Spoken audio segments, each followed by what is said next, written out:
Did you get any snow? No, that would be Oh, cool.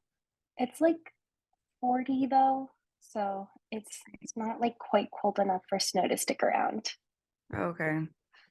We got, I would say, our first snowfall last night because it's sticking. So, Exciting. oh man, I don't know. I Not feel like even. that's always so much fun. I just grown up with snow that I'm just over it. I find it funny, like, because I also had snow growing up. In North Carolina, when there's like this much snow on the ground, people just like lose their mind. They're like, "Oh my God, it snowed." I'm like, this is barely a dusting. That's fair. I feel like even that's when the people start driving even more reckless, unfortunately, too, because they don't know how to Yeah, in the snow and then they freak out. And of course, it's just spirals from there. yeah, yeah. When are finals?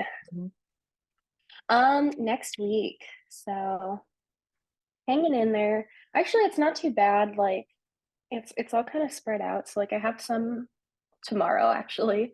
Um, but it's like not too bad. My classes aren't like high stakes finals kind of classes, which is nice. Because I've had classes before where it's like, this is 50% of your grade and you've got to study really hard. And thankfully, none of them are like that. Good. Do you have projects and papers or is it all exams? Yeah, I have a little like essay thing, but I've Oh, already written it, so not too bad. good. Yep, just kind of rounding it out. And then next semester, I'm like part timing, so I'm not even taking a full class load. So this is like Oh, the last major stretch of class that I'll ever have. Well, medical school, but this is like the last major stretch of like undergrad stuff. yeah, yeah, yeah. That's exciting. So then you'll have a decent schedule to work with senior spring. So that's exciting. Hmm. Yeah, I'm writing a like thesis, so I'll just be kind of working in my lab and um, like writing Perfect. that. But it's Perfect. pretty low.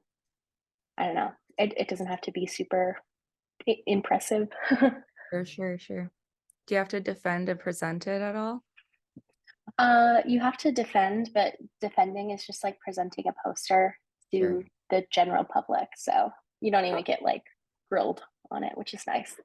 Good. It's Yeah, good for practice then. yeah, yeah, for For those. sure. Good. Yeah. Well, I know you were happy about the full length. That was good. Yes. Um, yeah, I was just kind of glancing through it. Let me see if I can pull it back up.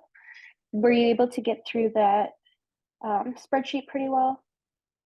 Yeah, Okay.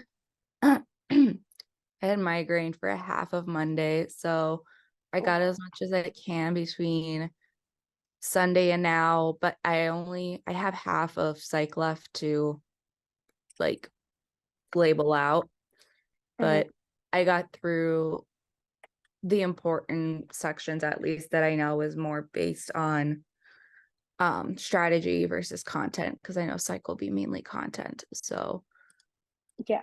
um Chem Phys was really solid, which is awesome. yeah, I think this physics really helped like to grill down the physics. I know there wasn't much physics, but as far as what I got, it was easy to pinpoint then what needed to be reviewed. So, Hmm. especially even in the running out of time section, and I labeled that, and I also label on the side flashcard wise if those need to be made, concept wise. So it seemed decent, honestly. Okay. Yeah. And then 212. Okay. Yeah, I like how you showed like which ones you ran out of time for. Yep. I GG. even marked the ones that I got correct out of the ones I ran out of time because then I would know then what was going on with the other questions that I got wrong, which seemed like it was only five out of that. Um, 16. So Hmm. that's also good. Yeah. No. And bio, let's see. Hello, well, the nightmare begins. No, I was gonna say, I don't think you, oh, okay, I'm trying to remember. Is it 1:30 for bio or one? Oh, I feel like I should know this. For what Um, time? like the time that you get, Oh, 1:35. 1:35. Okay. So you only went like 20 minutes over on bio. Yeah. Um, All of them were basically around like 20 to 30 minutes over. mhm. Where did that time go? Except psych, I had 18 minutes to spare. Okay. Yeah, psych, I found in general, like never really a timing issue, unless it's really just struggling with reading comprehension. Yeah. So, okay. So psych we don't have to worry about. Yeah, I think I like generally finished. And it's so nice because it's the last one. And when you finish your exam, you're like, done.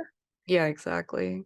But you know, it's also the last section, so you need to make sure you don't rush through it too, which has definitely been Mhm. an issue of mine in the past. Uh, okay. Well, that's solid. So you can finish reviewing psych. Yeah. And then if we just, I don't know, bump each kind of time per question down a little, and just get a little bit more efficiency, hopefully that would pretty much make up that like 20 minutes. Because that's just like, if you can shave a little bit off here and there, I think you can come up with that fairly easily. Yeah, there were some questions where I knew I took too much time because I knew that I knew it if I knew that I would have gotten it. So it's more of one Hmm. of those that I need to realize when it's time to just pick and move on, Hmm. especially And with cars. yeah, with the score breakdown, you could also see how much time you spent on it. So if you do know kind of which ones you really spent too much time on, you could also mark those. Let's see, maybe like we can make a like column in the spreadsheet or something just to be like, oh, I got this correct, but I spent too much time on it. And Yeah, then, let me just double check this pH equation and make sure like next time I'll be speedy. right. Mhm. Yeah, I know that was an issue with chem at least because some were like, what was the equation? How do I apply it? Mhm. Little things. But I know for bio, it was more of what am I actually reading? What am I analyzing? Um, I think chem was more calculation based, if I remember right. But psych was easy to make up that time. And then cars is just more of, okay, I spent too much time on one versus the other again. Mhm. But I'm Yeah. happy with cars because that was consistent with my daily score. It was either one or two wrong per passage, except there were two passage outliers. I was like 3 out of 7 or like 2 out of 5, which I was like, Okay. okay, fine. Those are probably more of the difficult passages, especially the one that is out of 7 questions.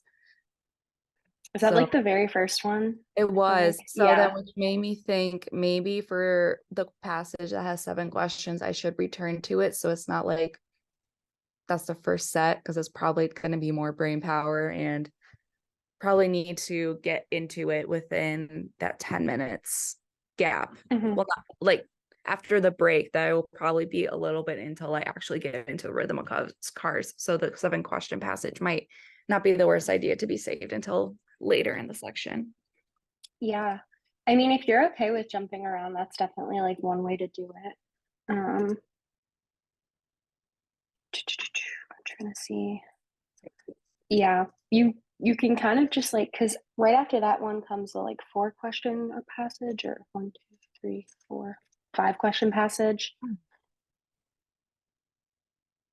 feel like they really load the bad ones at the front. Yeah, But yeah, the passage you was could also like, if you really want to, like jump around and be like, oh, this is like, I don't know, a passage that I think will be really easy. Let me just yeah. like bust this one out. Because sometimes you can tell, let's see. Do, do, do. I don't know if any of these were like stand out as really easy, but you can just kind of like pick and choose. I don't think I'm a big fan of taking tests in weird orders. I like Yeah. whatever works for you. So I start like at the back and then I go to the front and then I go back to the back and Yeah. yeah, Yeah. just gonna do it however works. That was It's my, also oh, sorry, go ahead. was gonna say, generally like people will run out of time and they'll be like, oh, here are like 5 questions at the back that were super easy that I could have gotten. So if you like, okay, I'm stumped on this one, I'm gonna take 10 minutes and just like bang out as much at the back end as I can.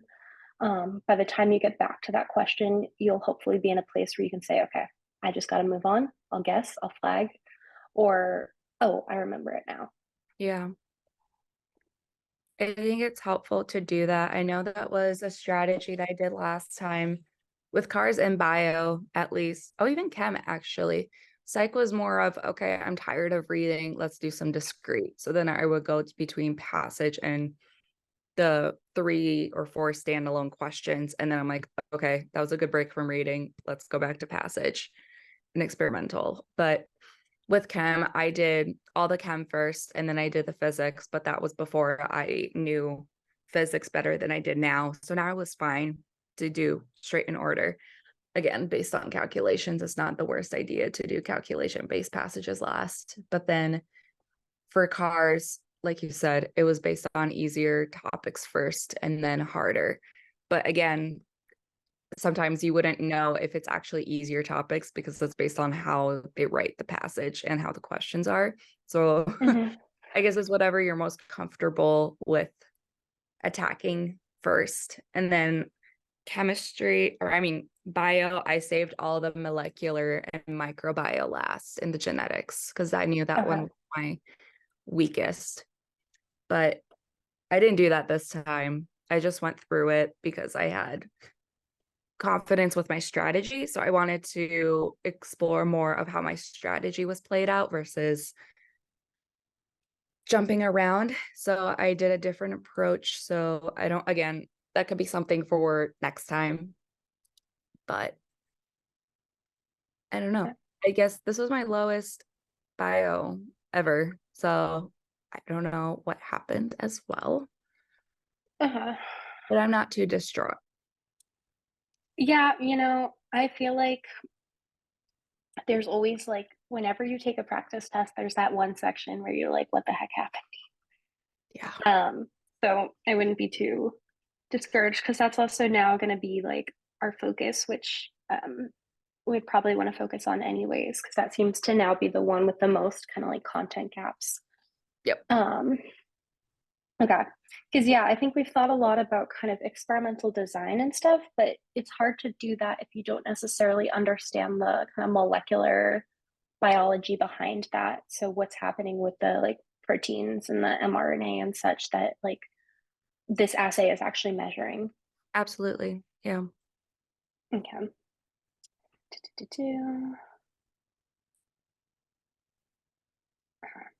So I'm going to pull up my screen if I can get this.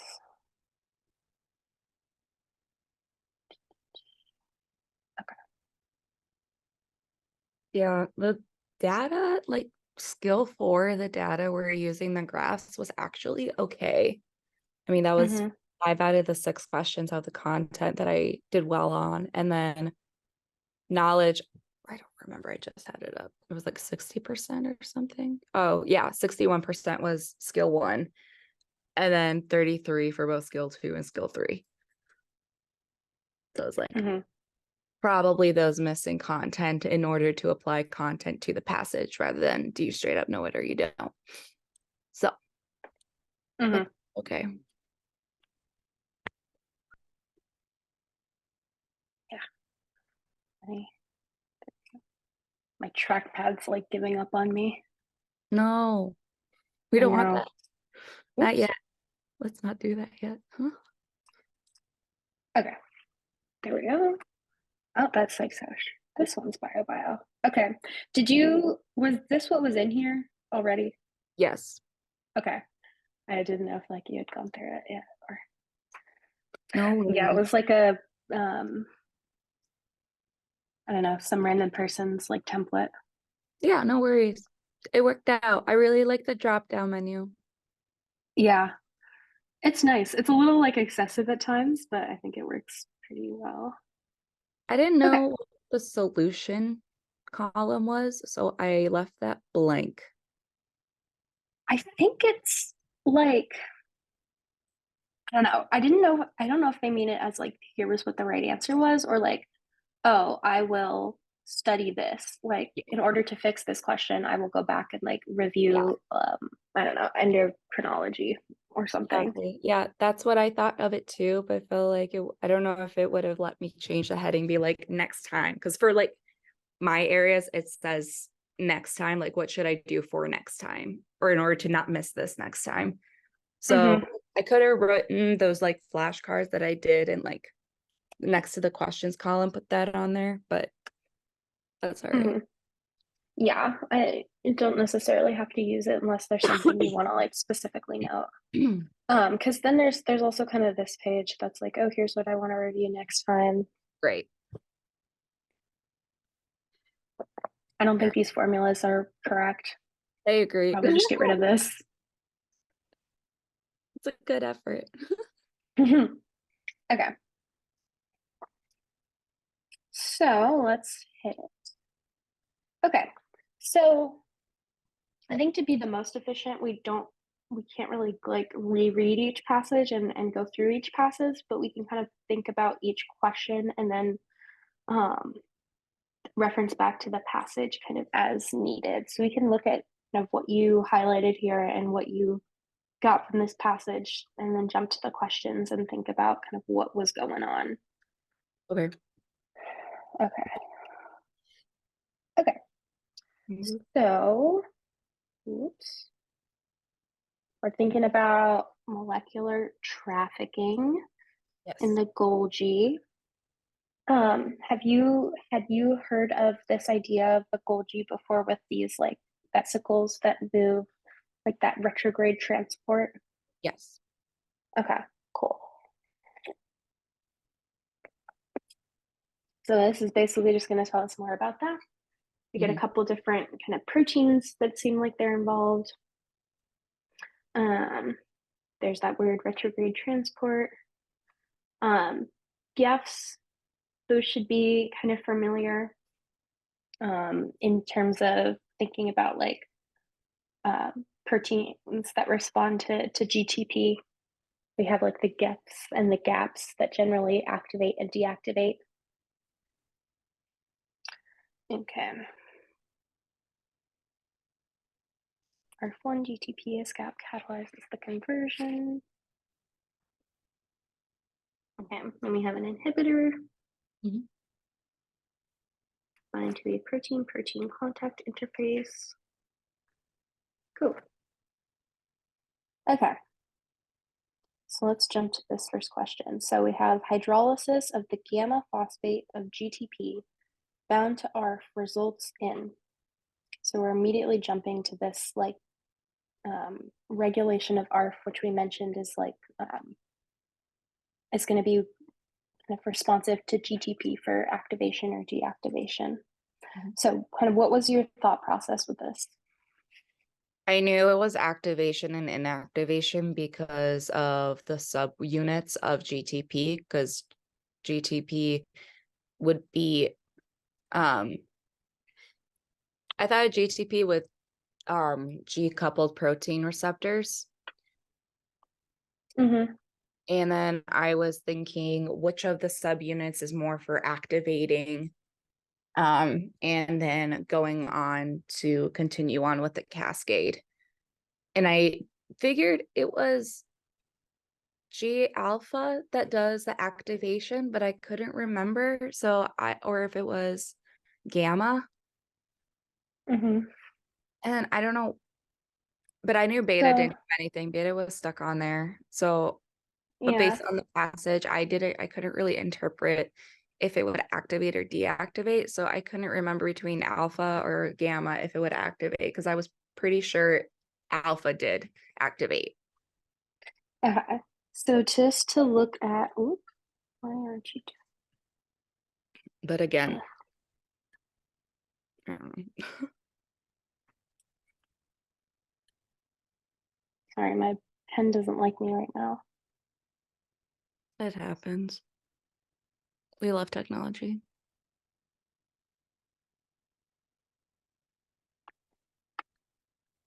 Let me just pull up my.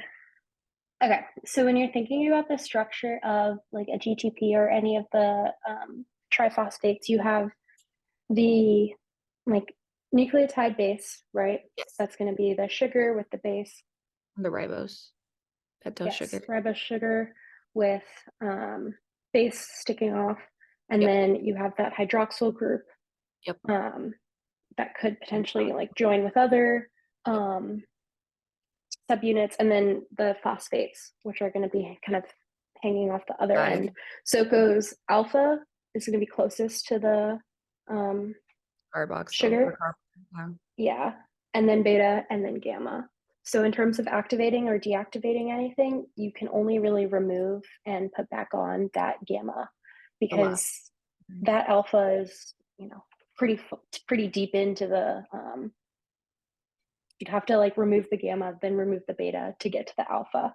Yeah, so break those phosphodiester bonds. Makes sense. Yeah. So when you're like putting together nucleotides to like make DNA, you are removing both the gamma and the beta, because you're removing two phosphate groups, and that's really what's driving that reaction to synthesize those nucleotides together. But when you're just going from GTP to GDP, you're just thinking in terms of removing and then replacing that very last. I think GPCR. I don't know why. Oh yeah, thinking about like, oh, there we go. Aha. I don't know why I thought of that, because we were not talking but about. Yeah, I know. Well, it's like kind of related, so I can understand. So we have here is our like actual like guanine base. We'll draw a little sugar. Well, that's not a good sugar because we want it to be a pentose. Mm-hmm. And then we're going to have alpha, beta, gamma. Mm-hmm.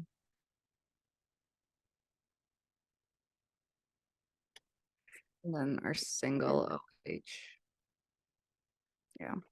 Hydroxyl. Okay. So yeah, we're going to be removing and removing this. But I think it shouldn't necessarily make a difference in terms of whether this was like activating or deactivating. I mean, I guess it would just be, let's look at what they say in the passage. Okay. So we have ARF is activated by guanine nucleotide exchange factors, which replace GDP with GTP. So saying that Oh, all right. GDP to GTP. Ugh. Oh my gosh. Uh-oh. It's like is activating. I swear my handwriting is not this messy. It's just Don't worry about it. The pen's doing something. Yeah. Okay. And then we're asking what happens if you convert GTP to GDP. Oh no. It's doing the same thing. Let me get my little.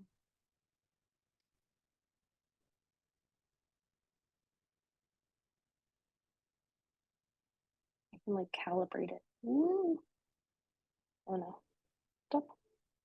More.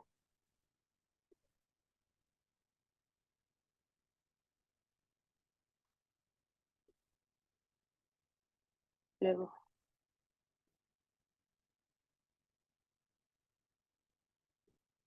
Sorry, I'm just gonna calibrate it. Don't worry about it. Go for it. Play the game.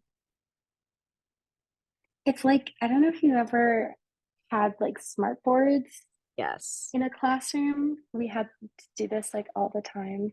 We always called it the game. I don't know why. That's why I'm like, play the game. Ooh, that's a little too sensitive.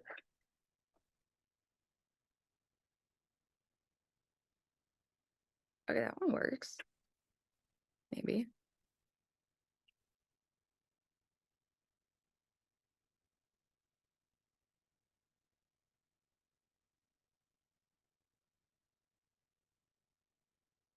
Do you do this for your iPad? Like this pen is for your iPad? No, this is like a screen display thing that I got from OneSource that like I use for tutoring. So it's like very fancy and really big. You can't see it, but it's like a whole Holy, okay. display. Yeah. Literally. So Wow. yeah, it's really nice when it works. When it works. That is huge. That's like literally a monitor in your lap, my dude. It Oh, is. I use it as a monitor because it's so huge. Okay. Cool, cool. Okay. Back to where we were, GTP to GDP. Does that make sense how that's inactivating? yes. Okay. It's a little bit better. Still kind of bad. Okay. So, whoop. Sorry. Okay. Basic concept we'll think about. Nucleotide activation or something. Yeah. Gaps and gaps. Basic issue. I Do you would feel say, like this was more of just not reading it or yeah, I not was gonna say, really? I think it was a reading comprehension issue. Okay.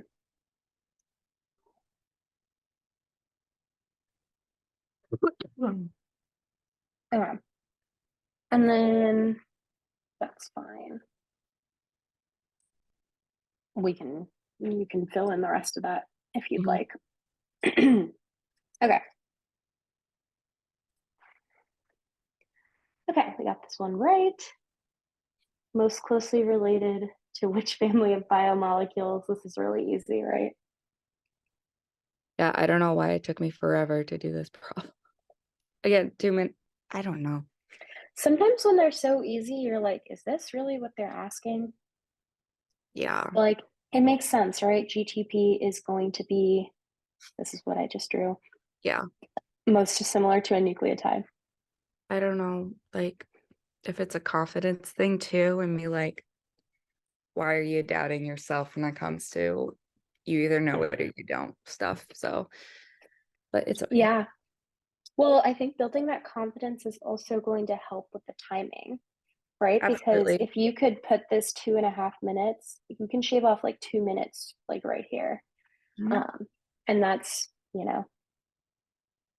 10% of the time that you took that was extra. Absolutely. Yep. Okay. Okay. Okay. So now we're thinking about gaps. So, had you heard about gaps and gaps before this passage, or were you familiar with them at all? No. Okay. So they'll generally come up with these kind of proteins that are activated by GTP. And it's really just this simple kind of like cycle of activation and inactivation. So they could come up again. It's not a bad thing to kind of be familiar with. But basically, you'll have kind of one version of the protein that's going to be bound to GTP, one version that's going to be bound to GDP, and it'll either be active or inactive. It sometimes just depends on the protein. So gaps are going to be the ones, I think it says the abbreviation here, GTPase activating protein activates GTPase, which is going to cleave. So gaps cleave that phosphate group, making GTP become GDP. And then GEFs work on this end where they help the GDP exit and then put in a new GTP, because it's a lot harder to like re-add a phosphate. So they just kind of let that GDP go and put in a new Literally, it's GTP. changing the molecule. Okay. Exactly. So like very straightforward in terms of the name. So it's helpful that they kind of tell you that here. So they basically are going to regulate whether or not there's GTP or GDP. And then based on the protein, you'll know if it's activated or inactivated. So here I think it says the conversion of ARF1 bound GTP to GDP, converting the protein to its inactive form. So we know that this one here is inactive. So GAFs are going to activate, GAPs are going to deactivate. And you have this kind of simple cycle. So that'll come up with several like proteins that are responsive to GTP. Sure. Okay.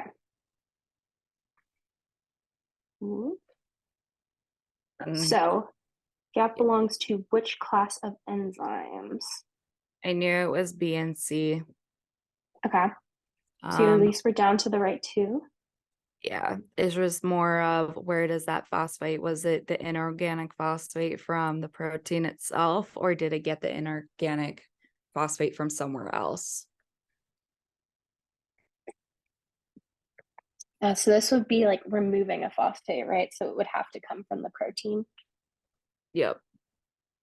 So if, for example, we were thinking about GAFs,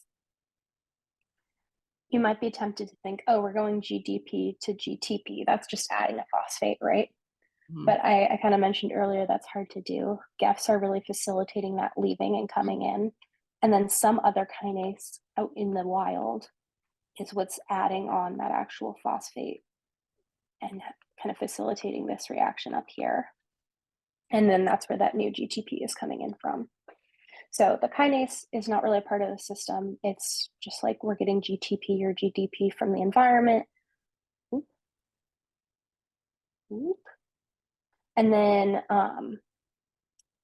the GAP is doing that cleavage, so phosphatase. Make sense? Phosphatase is more of the okay. So, but the concept regarding kinase, I just want to make sure that the concept's there. That kinase does get the inorganic phosphate from somewhere else. Mm-hmm. Okay. A kinase will add a phosphate. Yeah. A phosphatase cleaves a phosphate. And phosphorylase, Is basically a kinase. it is that's what I thought. Okay. Yeah. Okay, so I think it's generally like a kinase is thought of more in terms of like pyruvic I kinase. don't know, like yeah, like regulatory, like it has some kind of like biological metabolic activity or something. I don't know if I've heard people like really use phosphorylase, but it's the same thing. I think kinase is when you're adding it Question. to a protein. Yeah. And phosphorylase would be when you're adding it to anything else Okay. or including a protein. I know there was a question in one of these AAMC exams where it's like, which one of these classifies? And it was all three of these answers and then an outlier. So it has something to do with the phosphate, but it was more like, can you differentiate what the phosphate does? Like what the enzyme does. And Yeah. always write a flashcard regarding that question because I can never differentiate between the three. Yeah. So kinase, think protein, think putting and moving a phosphate group. Phosphatase is always just going to be like cleaving, and then you get like this end product of this like free floating phosphate. And then phosphorylase, I believe, would be for anything that's not like a protein. Okay.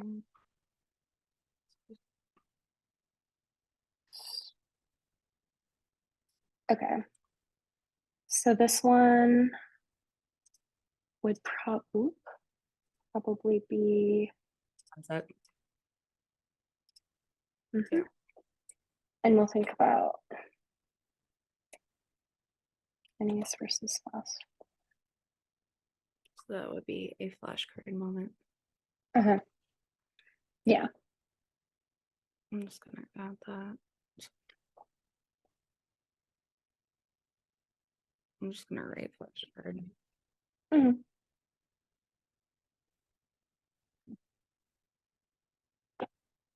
I'm making my own set of notes along the side, so don't mind me typing along.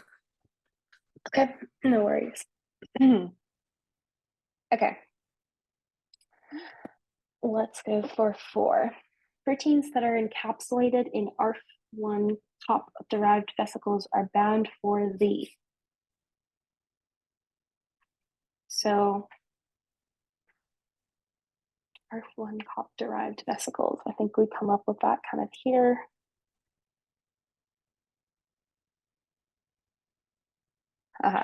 So Right. what's really like the key word is this part right here, subsequent retrograde transport from the Golgi apparatus.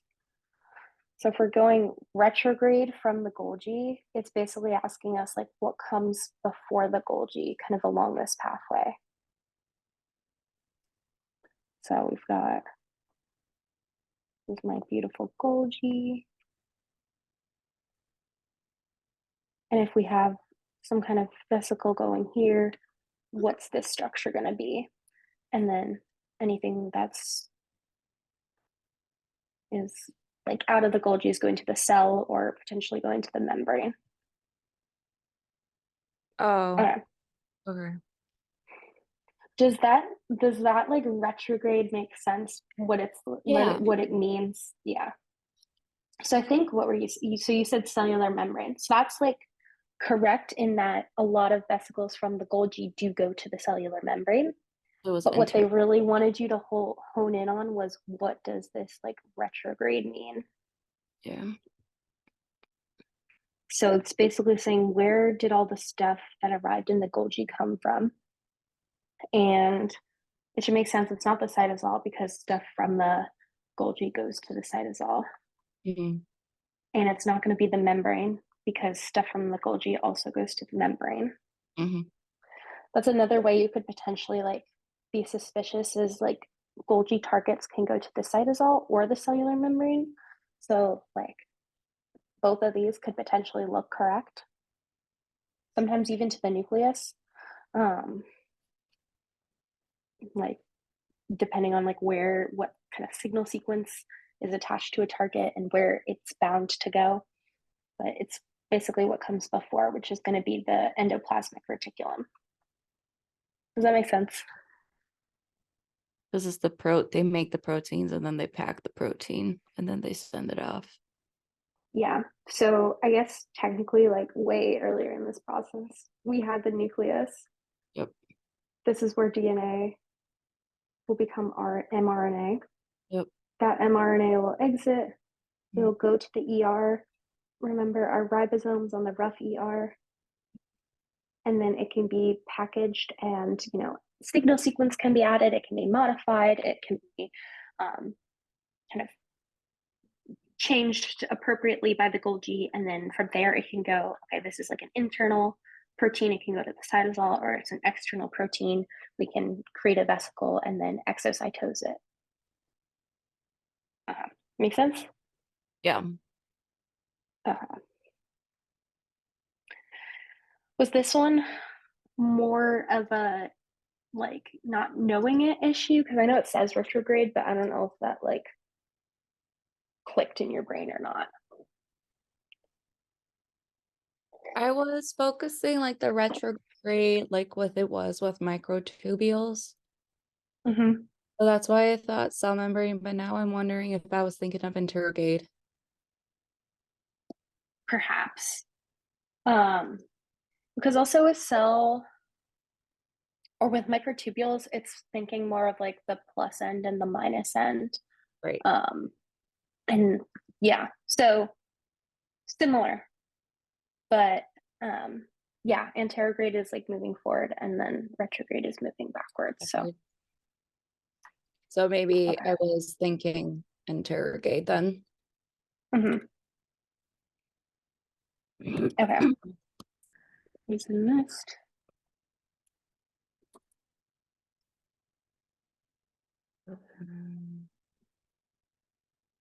X cell membrane.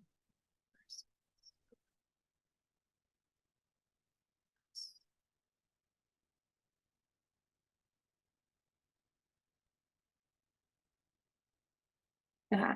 Because yeah, in the microtubules, it's that like the minus end is going to be like in that like anchored inside the cytosol, and then the plus end is going to be what's like growing and extending out and potentially connecting to like other things. So if you were going anterograde, you'd be going towards the plus end. Although I don't think that's necessarily like really used as a descriptor in microtubules, but it might be. I've only really heard like plus versus minus. I've not really heard anterograde versus retrograde. Oh, But either way, it should be the same concept, right? mm-hmm. Yeah.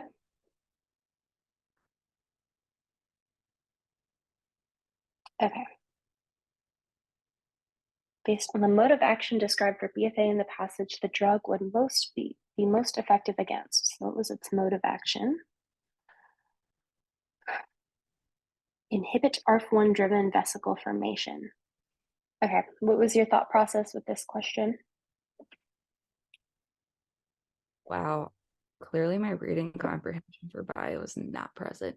I don't know why, but I was focusing on fungi the whole time. Yeah. Well, I mean, I guess that ended up working for you, but it technically, I guess, could have come from anywhere.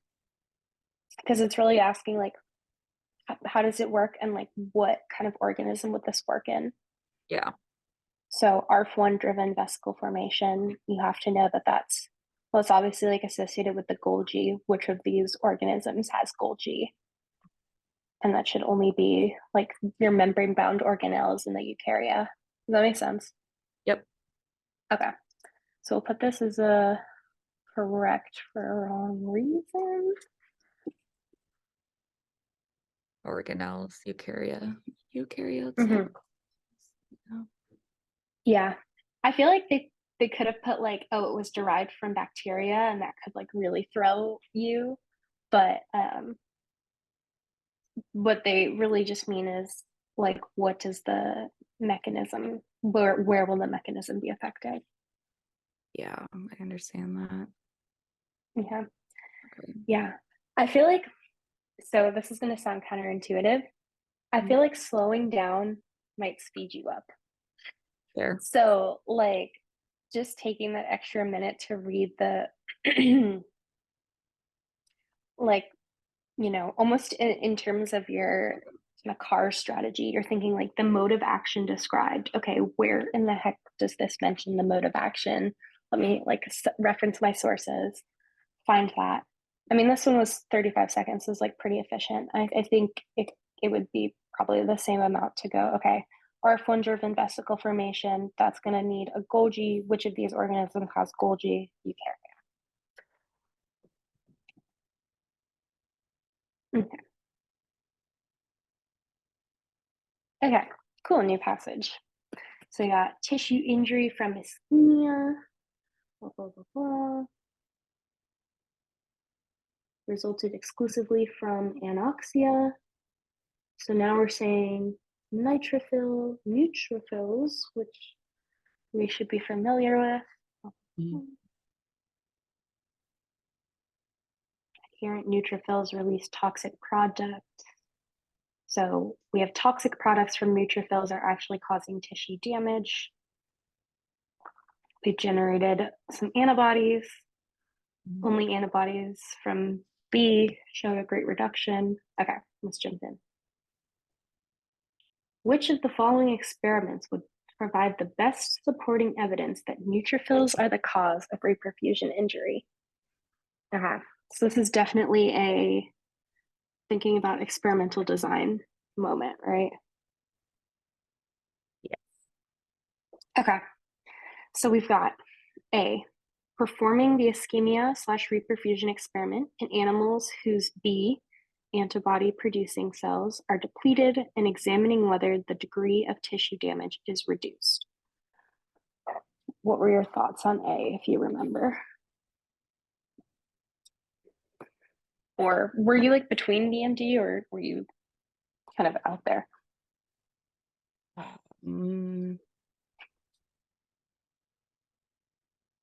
and D, what was your favorite? Because I knew that 'cause it was given that B was more of the central focus regarding injury.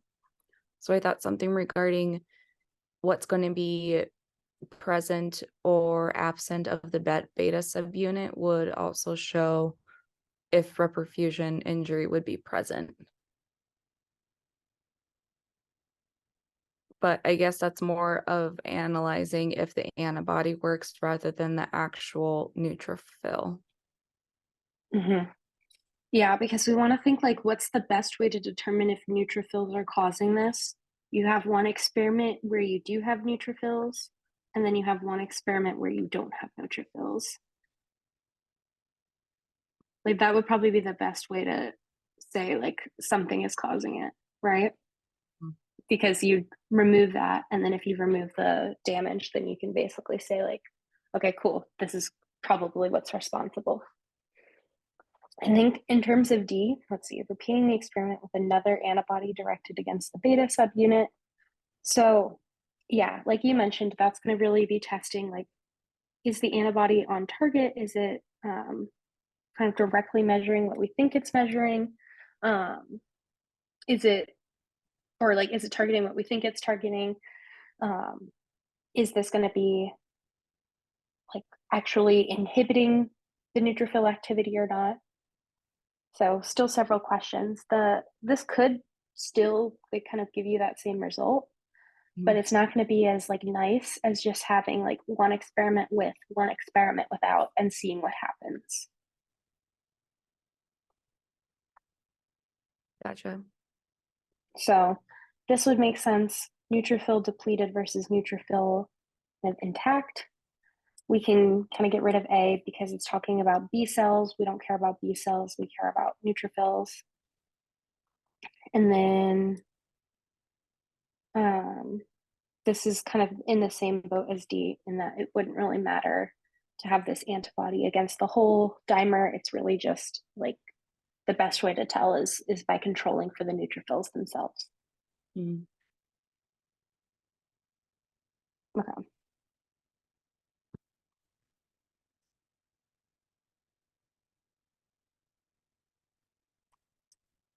So we got, let's see. Was this more of a like Like experimental design? Yeah. I don't know why I thought of the antibody rather than the actual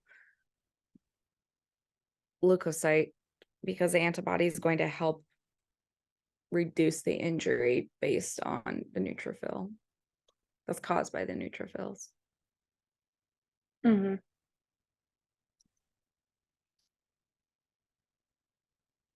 Mm-hmm. Something is Maybe causing. both.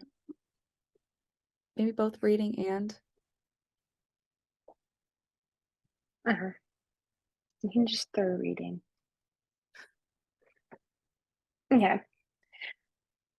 Yeah, I feel like if, oh, it's almost just like if you get a question that's like, you know, X gene causes cancer, what's the best way to test this? You'd say have one experiment with X gene and one experiment with X gene knocked out, and see if the ones that are knocked out still have cancer. So like if you can reduce it down to like the very simplest plus minus, that's always like going to be that like best experiment that they talk about.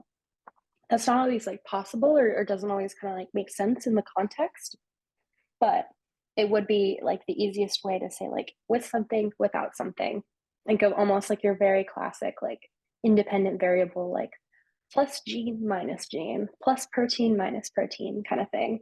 They love those like kind of like, what's the best way to test this? That's the best way to test this. Okay. Information in the passage suggests most strongly that the function of the beta subunit involves. Okay. So we have this is where they mentioned the beta subunit. And the antibody. So I feel like here it doesn't really tell us anything, right? Mm-mm. We just know that we don't really need the alpha subunit. We do need the beta subunit. Like the beta subunit is what's actually causing this injury. And that makes sense. So if we look at kind of what scientists think neutrophils are doing, whatever they're doing is probably what subunit beta is doing. Wait, repeat that. What the neutrophils doing? That's what the subunit's doing. Yeah. So like if neutrophils are like, so maybe we'll jump up right here. This is saying like neutrophils are adhering to the vascular endothelium and then migrating into the surrounding tissue. And this is kind of what's causing the adherence of neutrophils, blah, blah, blah, blah. Adherent neutrophils release these toxic products. So basically, if we know what the neutrophils are doing, whatever they're doing that's leading to injury is probably what subunit beta is doing, because subunit beta is the one that's causing injury. So maybe like alpha is like, I don't know, doing something totally different, XYZ thing. It doesn't matter if we block this process, but beta is going to be actually adhering. Nope, that's not how you spell. And then releasing The toxic products.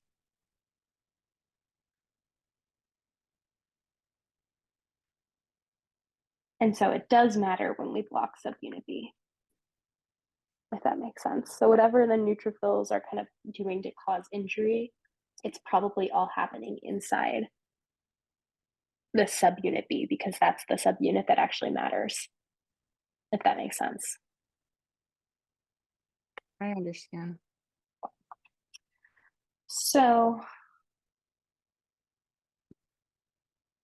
we have, based on the passage, most strongly the function of the beta subunit. So that's where I grabbed adhering neutrophils to the endothelium, because that's kind of what they mention as like the big point of what the neutrophils that are causing injury are doing.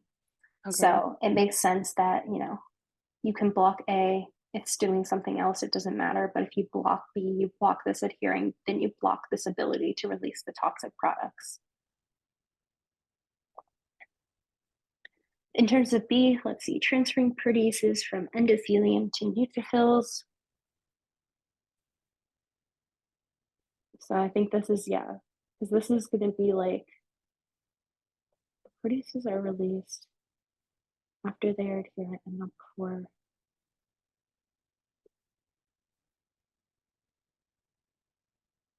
I don't really know where the proteases come in here. Here we go. Release toxic products, including proteases. Yeah, in terms of this one, like these neutrophils are the ones releasing the proteases. And so it could kind of make sense as something they're doing, but this is saying like from the endothelium into the neutrophils, which doesn't make a lot of sense because it's going from the neutrophils into the body, right? And that's what's actually causing the toxic issue. Gotcha. Makes sense. Cool. So I feel like directionally that would be correct. Okay. All this reading comprehension.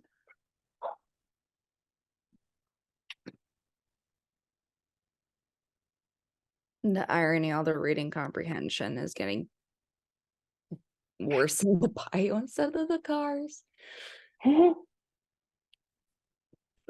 Connect. It's like connecting neutrophils to what the subunit does. It doesn't make a ton of sense, but like you get what I mean. Yeah. Okay. 8.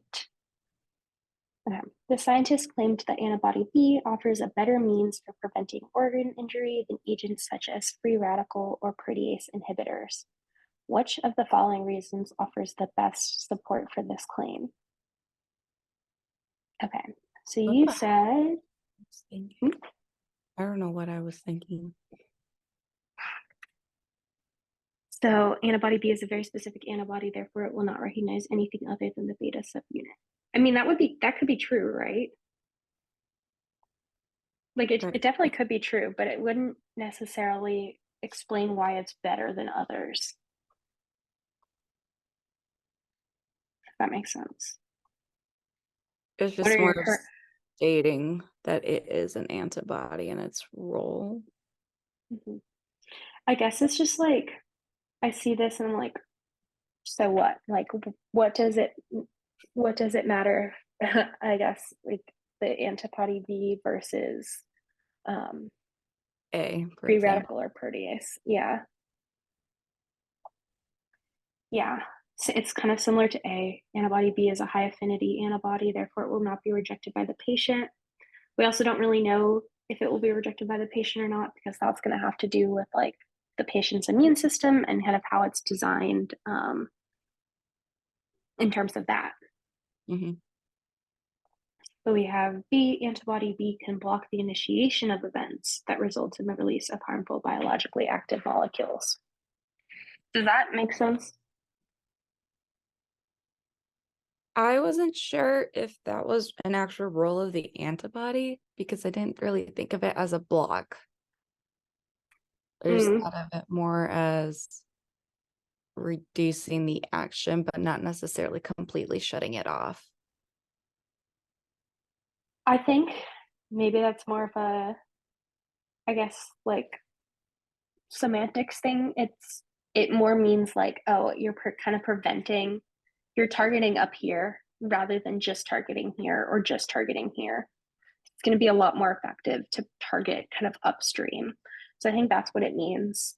It's kind Okay. of blocking this by blocking Both. that adhering, right? Because this is what like adheres to the endothelium. And so if you can like block this interaction, then you're blocking kind of all the downstream things that happen. Yeah.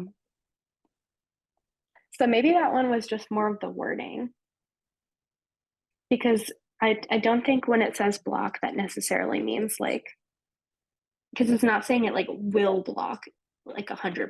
It's just saying that it like can block the initiation. So that can make sense why that would be like kind of better than just targeting one of these or just targeting one of these. This is like very much hitting it upstream and kind of preventing either of these from ever happening. More of an enzyme cascade kind of sequence, more or less. Well, not even an enzyme, but like that cascade of events. Mm-hmm. Yeah, the earlier up you can target, the more you can kind of prevent downstream. Yeah. Okay. I just didn't like that block because I then would think completely turn off and terminate Mm-hmm. rather than reduce or inhibit. Yeah. So more of just like a semantics thing, I think. Reading, yay. Reading 10 block.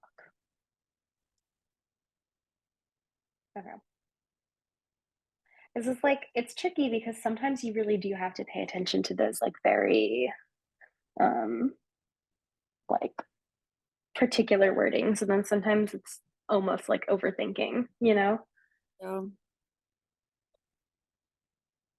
Okay.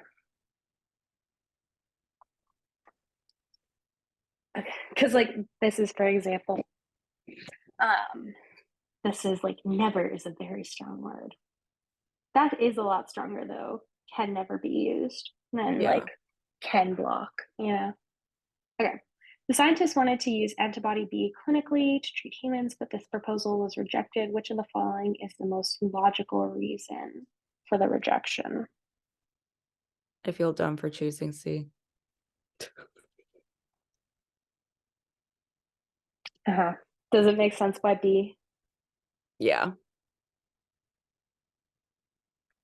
Because it's represented as foreign, so it's going to attack it rather than help the body. Or the body's Mm-hmm. going to attack it because it's different. Mm-hmm.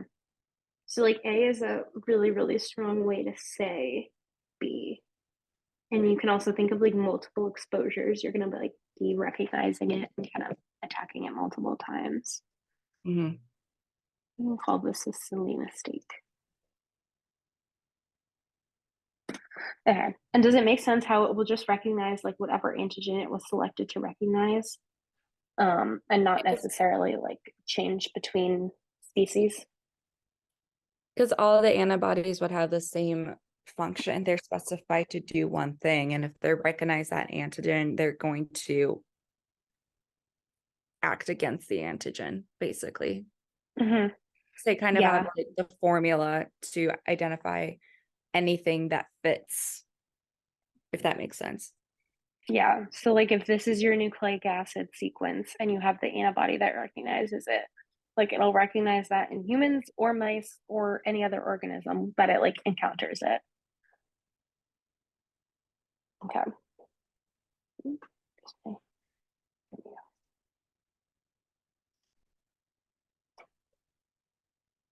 Okay.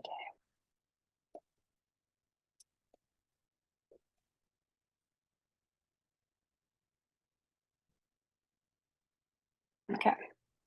A neutrophil has point mutations in the genes coding for the alpha and beta subunits of the adhesion receptor. However, this cell can still migrate through endothelium. Which of the following conclusions about this, the effect of this mutation, can be drawn? Okay, the wording was so weird for this. I didn't know what to do. Okay, so let's break it down. A neutrophil has point mutations Yeah. in alpha and beta. So we just know something is different. This cell can still migrate through the endothelium. So we know it can still migrate through the endothelium. What else can we assume? Because this is so vague about point mutations and what they're causing, we can't really assume that like anything else is messed up, right? We don't know. Maybe this point mutation has no impact. Maybe it has like a ton of impact on something, but we just don't know. All we know is that it can still migrate through the endothelium, so that function is normal. So we can't know that A is wrong. We can't know that B is wrong because we have no idea what the point mutation is doing. And then we can't really know that D is wrong because we also have no idea kind of what this point mutation is doing. So it makes sense. C, we're saying if it can still migrate through the endothelium, remember that requires that adhesion, that binding. So we're saying, okay, it can still migrate through the endothelium. It can still bind to the endothelium. That's the only thing we can really know based on the information we're given. That's so dumb, but okay. Basically, they don't want you to assume that you can like kind of know anything from this. Because you might see like point mutations and like immediately jump to things. They could be completely like unimportant and have no effect on function. You have just no idea. And that kind of makes sense. So like point mutation, it could be non-conservative or conservative, but you don't know. Yeah, you don't know. But it can still migrate through the endothelium. So it's Mm-hmm. basically like there's a mutation, but we're still functioning as normal. Mm-hmm. What else do we know? And we also know that like if it can migrate, it can bind because that's how it migrates. That's so stupid, but okay. Okay. What do we think? I don't even know. Didn't we'll just call this a didn't know. It's like this is really about like assumptions. But like if it was migrating, how will we know it's binding? Because we don't know. Like what is the connection of migration and the adherence? So it talks here that the neutrophils adhere When to they're the migrated. endothelium and then migrate. Okay. So if you're thinking about like a neutrophil, so it's originally gonna like be traveling to wherever it needs to go, right? Yeah. So let's say it's in the blood. Here's our little neutrophils. It needs to get to injury, which is over here, which means it needs to pass through the blood vessel walls, which are made of endothelial cells, right? Mm-hmm. So this is the endothelium that it keeps talking about. So this is saying in order for neutrophils to both enter and exit the bloodstream and to migrate to the surrounding tissues, it's going to need to bind here and then pass through the endothelium. Mm-hmm. So we know that it can still migrate through the endothelium. This means it can pass through the endothelium and then it can end up at this injury. It can do its job, blah, blah, blah. But that kind of core step for anything exiting the bloodstream is going to be binding to that cell wall, so that like wall of cells, and then passing through. So you'll see that with kind of anything that can enter and exit the bloodstream. So neutrophils, but we also have like other immune cells that are entering and exiting the bloodstream. They've got to bind to this like layer of cells, and then they can pass through and migrate to the site of injury. Mm-hmm. So it's kind of mentioned here, they adhere to the vascular endothelium and then migrate into the surrounding tissues. But we know if it's passing through this barrier, it has to kind of bind and then pass through. I understand. Okay. Mm-hmm. We'll call this like bloodstream transport. Okay, new passage. Hemophilia. We had a cascade of enzymatic reactions. This would probably be a good way to good one to draw out or kind of write out to see what this cascade of reactions is. A little bit of genetics. We got some introns. Okay. And then we know it's on the X chromosome, so we can think about all of our sex kind of linked disorders. Mm-hmm. Okay. So a hypothesis states that all mutations leading to hemophilia occur within the factor VIII gene. Which of the following pairs of inheritance patterns would fail to support this hypothesis? How did this one feel? A lot of back and forth. I couldn't, it was a lot of what is being passed on to what makes up the son and the daughter, and like what would make up a normal son versus a iliac son, and then same with normal daughters versus hemoiliac daughters. Mm-hmm. So but a lot of just sketching out what would happen. Yeah, this one's kind of complicated. yeah, and a lot of backtracking, and also to make sure that if it's recessive, that means it is not necessarily dominant, and not, but it will still be passed on in some way, it just may not be expressed. Mm-hmm. And so again, it was more also of what would make the normal son, but then it wouldn't make sense to completely have, oh my god, they also did Punnett squares. That's insane. Yeah. Okay. But did you feel pretty good about this reasoning, like this one, because you got it correct? So I don't have the Jack Weston advanced solutions on the edit. Yeah, I have this extension. It's very helpful. Because the AAMC explanations are useless. Yeah. The Jack Weston ones at least try to be helpful.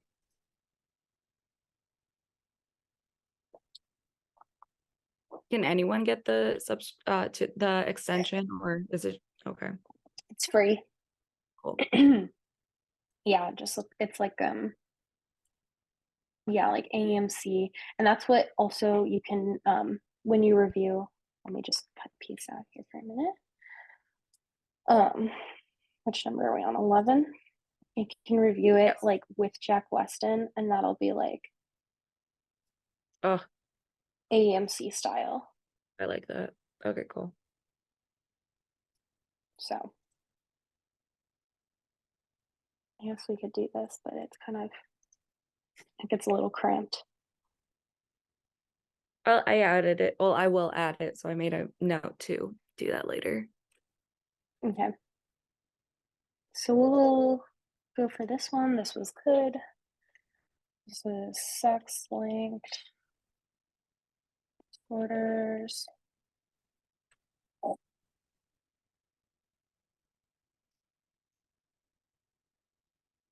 Oops.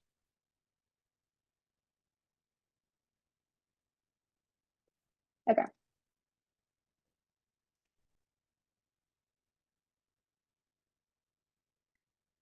Okay. As scientists claim that hemophilia is caused by a functional deficiency in factor VIII, the evidence in the passage would best support this claim is that factor VIII is. I think whenever it was part of functional deficiency, meaning that so there's something going on in the gene itself. Mhm. So then going back to the passage, it was saying introns are those for non-coding genes and exons code. Mhm. So it was talking about also the way that it goes through transcription. And it also says those defects lead to hemophilia, Mhm. nonsense mutation or deletions. So then I thought, okay, well, if it's part of this process of transcription or post-transcription, maybe it has something to do with those introns. Mhm. Or like if an intron was left out and like it didn't splice out all the introns from the mRNA or the immature mRNA to make it mature. So then I thought, okay, maybe because of that gap or that little interruption, it could affect. But I don't Yeah. know. So Part of that that, does make, I think that reasoning makes sense because this says we can, like, it can lead to nonsense mutations or deletions. yes. I think what this is really trying to get at is like the cause and effect, because we're saying hemophilia is caused by this functional deficiency. So if we think about kind of that answer D, we have this like DNA, it's getting transcribed into this mRNA that's going to have like these different exons and introns, and something could potentially go wrong here when it comes to the protein. Mhm. And then from there, we just don't know like what does factor VIII do. I don't know if it really mentions it. Let's see if we can scroll up. And then on the other hand, we have this idea of hemophilia. So we're saying there's a factor VIII mutation,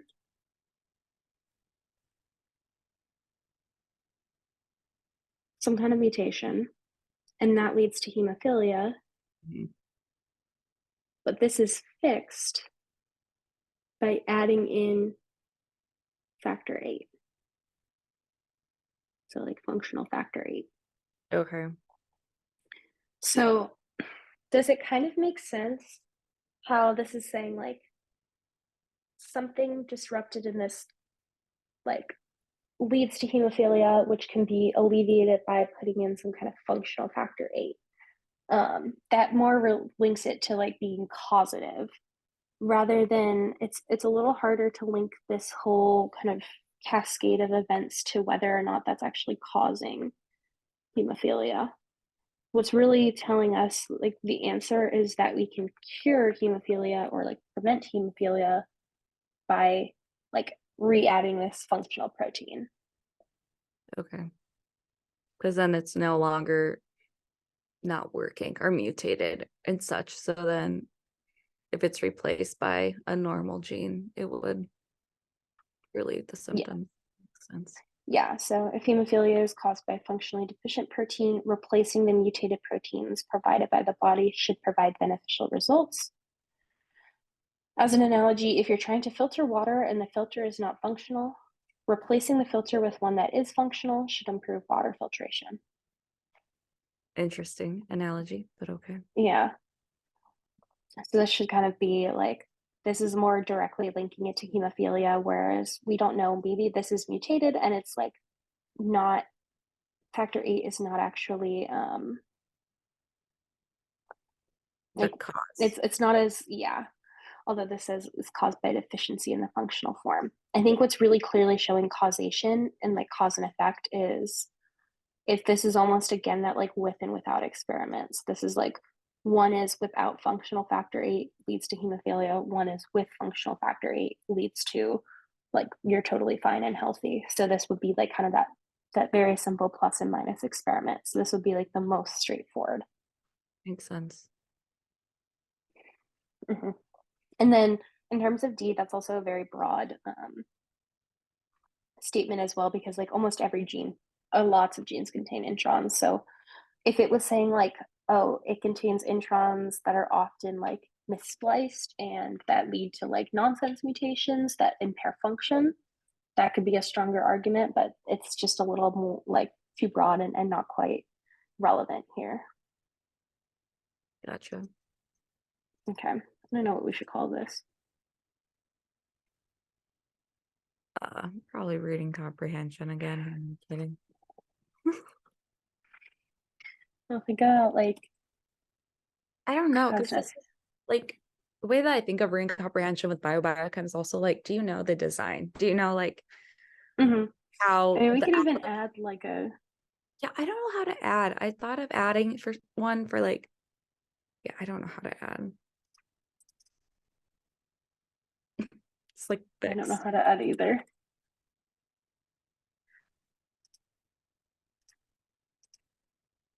Okay. I know. Okay. We'll get to that. I'll figure it out. Okay. I did the exact same thing. I tried and I'm like, yeah, not worth it. Mm-hmm. Okay. This one was easy, pretty straightforward. Yep. Central dogma. Wee.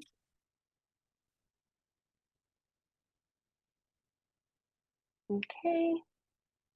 We have recombinant DNA technology allows scientists to mass produce some human proteins by transferring human genes into bacteria. The characteristic of bacteria that would most likely prevent factor H from being produced in this way is that bacteria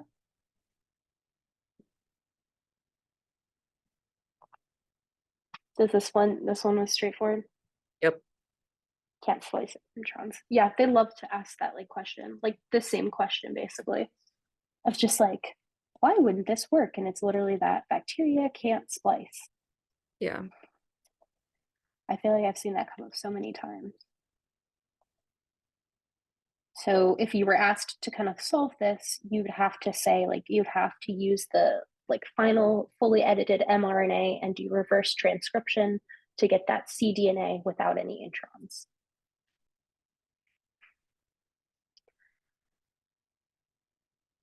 Okay. Ooh, standalone. Organic acids are only minimally deprotonated when added to pure water. When dissolved in blood, however, EJ fully dissociate. What factor can be used to explain this discrepancy? Okay, so why does something fully dissociate in the blood but not in water? Okay, so let's look at our choices here. Was I 50-50 on this? I know B was not right. Okay. Yeah, in blood, this is coupled to ATP. Yeah, that wouldn't make sense. Oh, D I knew was not right either because it was to speed up the reaction. Yeah, it wouldn't change the equilibrium. Oh yeah, and So then then the you think, ionic strength of the solvent medium versus pure water. I didn't know if that would, I didn't know if that would even matter in a solvent medium versus water. mhm. So I guess that was more of like a solution-based question. Like, I don't know. Do you know what ionic strength is or like what that means?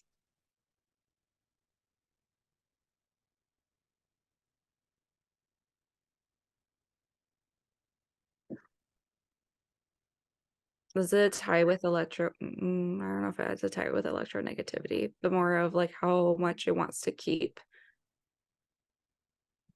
Like the ions want to keep in order to fulfill its shell. It more has to do with the solution. So it's actually just like the concentration of ions in that solution. So, this would mean like, oh, there's a lot of ions in this solvent. So high ionic strength means a lot of ions. So it makes sense that like blood has a higher ionic strength because like there's going to be more ions floating around than in like H2O. But this is just saying that like sometimes ionic strength can increase solubility, but you can't have any common ions present. And proteins are definitely something that's going to be floating around in the blood. So ionic strength is not really a good like explanatory variable here. Does A make sense as the answer in that you get this idea of like Le Chatelier's principle, and that would help you kind of push it towards the right? Because HA is high. Yeah, so you would have HA enter into the blood, and you'd have the concentration of H be really quite low. So this is just continually driving the reaction in this direction. Do you remember why we wouldn't have a high proton concentration in the blood? It would be extremely basic. Yeah, but do you remember like what happens to the protons? Was that with that bicarbonate The balance? bicarbonate buffer. Yeah, buffer. Yeah. So they're gonna mostly be taken up by like that system, and so they won't just be H plus floating around. They'll be like HCO3 floating around and that kind of thing, so that they're not just like free floating. Yeah.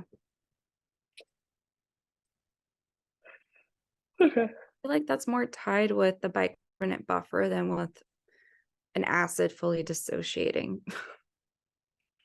Well, if you think about like because of the bicarbonate buffer, you're gonna have like a low H plus concentration that'll just drive this equilibrium more and more toward the right. Does that make sense? By other equilibrium. Okay. Yeah. So other equilibria is basically just referencing that bicarbonate buffer, and like maybe there's other like things that are consuming protons, but in general, you're gonna have like H2O or H2CO3, HCO3, like those generally pretty present, and then they can shift and release protons kind of if needed, but like we don't necessarily want that in the blood. Again, we don't want to be like acidotic. Mm-hmm. Okay. So we'll put this down as I didn't know. Does the ionic strength make more sense and then the equilibrium make more sense? Yeah. Okay. Mm-hmm. Okay. Yeah. This is just a pretty straightforward do you know it or not answer. It was 1 or 2. Okay. Well, you're down to the right too. So we've got a couple, we'll just go like super fast. NADH, how many electrons? 1. One? Or is it 2? So I think it might be two. So I thought. No.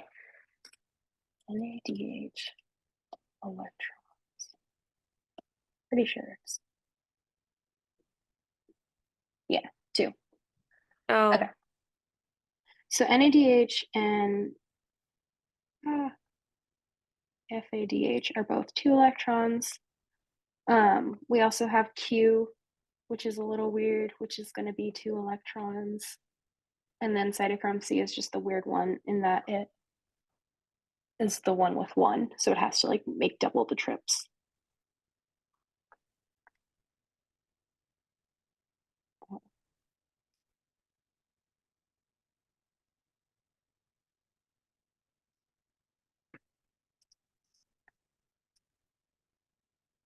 Yeah, one goes to 3, 2 goes to 3.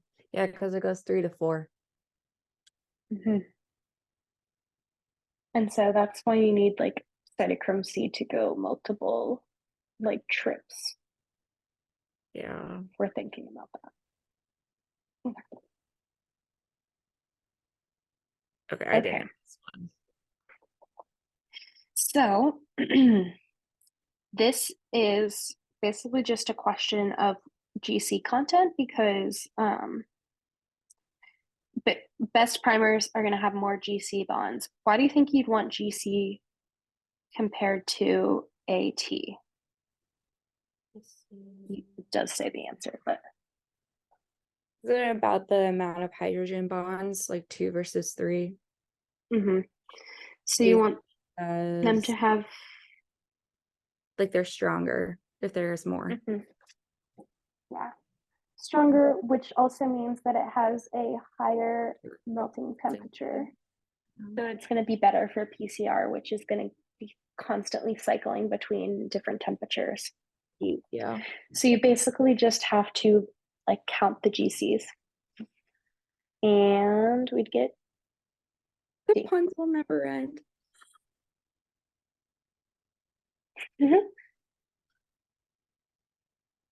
That's funny. But why is it carrying 5 prime to 3 prime end? Of like which end has more of the GC? Is it because of the denaturing? Yeah, so you definitely would prefer to have like a GC at the ends, right? Because if you want to keep your strands together, these end bonds are going to be the most important. Because if you just have AT, they're going to start to like peel apart and then you'll have ends that look like this. So you want to make sure that you have all the ends sticking together, so strong 3 bonds at either end, and then also strong bonds in the middle. I understand. Yeah. So like But spread I think out. generally if you were to count like C's versus G's, this one has the most anyways. Yeah. Yeah. Okay. Cool. I mean, I knew that GC meant more or like higher hydrogen bonds, but I guess I don't know if this is more of like applying that because they're stronger, it means higher melting point, so it'll be more retainable in Mm-hmm. people. So I don't know if that's more of a flow issue. I don't know. I like connecting concepts kind of thing. Yeah. Yeah. Well, if you see anything come up with like PCR or like heat, like immediately jump to this GC thing. I feel like you'll get quite a few bit of questions kind of oriented around that. Okay. Okay. How does meiosis sound? Good. We love it. We love that division. Cool.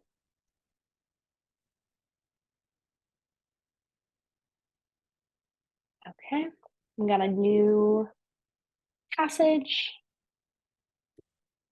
to a new gene that we're looking at.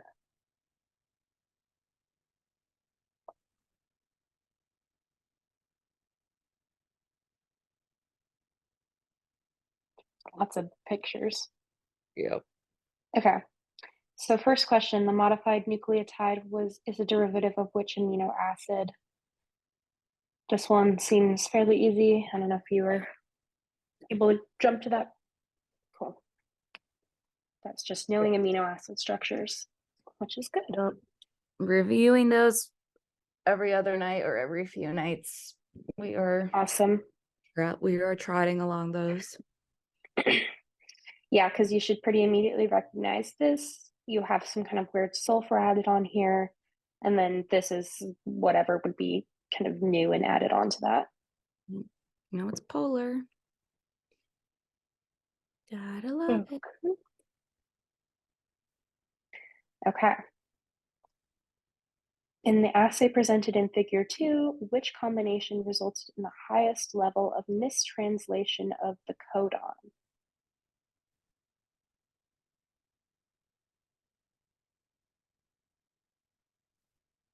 Okay. So you got this one correct because you are measuring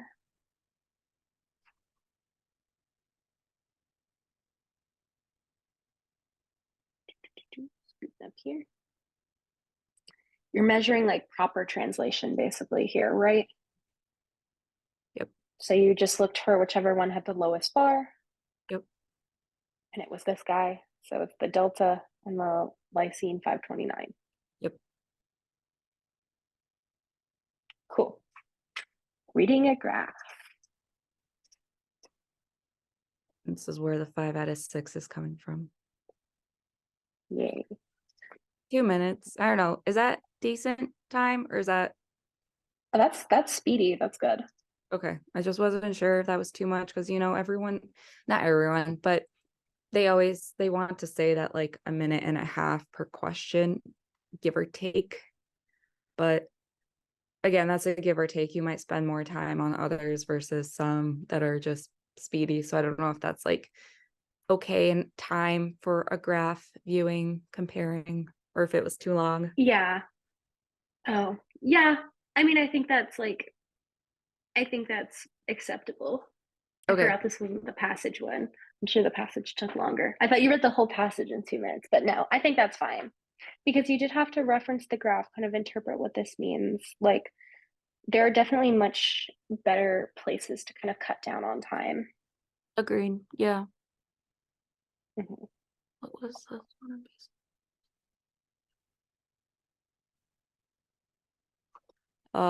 We'll s-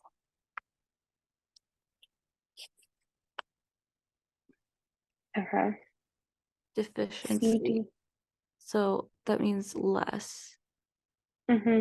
So figure 3 shows the effect of deficiency on C peptide content. So then if that was on C peptide, I've read of that it was just C peptide alone.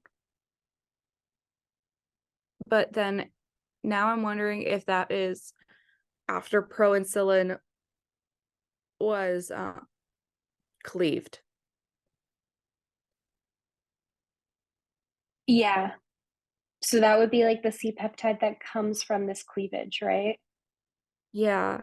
So I figured it was just from the cleavage itself. So Mhm. that's why I chose A. So if you have a deficiency, let me scroll back. Here. Where were we? There. Er, So it's saying that a deficiency leads to less C peptide. So I would think less C peptide meant less cleavage, right? That's kind of my Didn't it instinct. say it was a Because CDKL deficiency? So then I thought it was something within. Oh, maybe you're right. Okay, never mind. Yeah. because my kind of thought process is CDKA1 deficiency leads to less C peptide.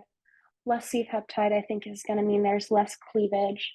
So we have kind of more of this proinsulin building up, but we're not able to actually perform this cleavage step. Okay. And then, oopsies. So I think that we have A, the cleavage of proinsulin.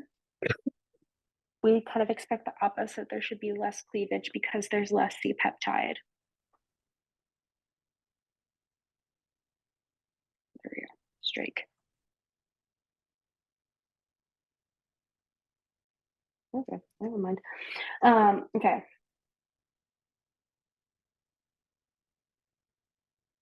And then do we know where CDK1 is kind of acting in this process? That's what I was gonna ask if you could go back to the top of the passage to potentially review bacterial homolog or methyl. Okay, so they're transferases. Mm-hmm.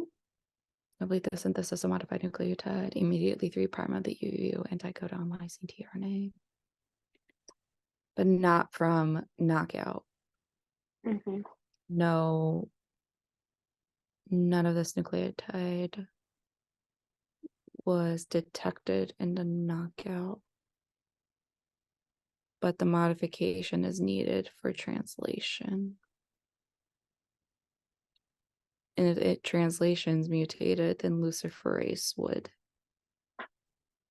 deactivate, which is encoded by lysine and AAG or AAA codon.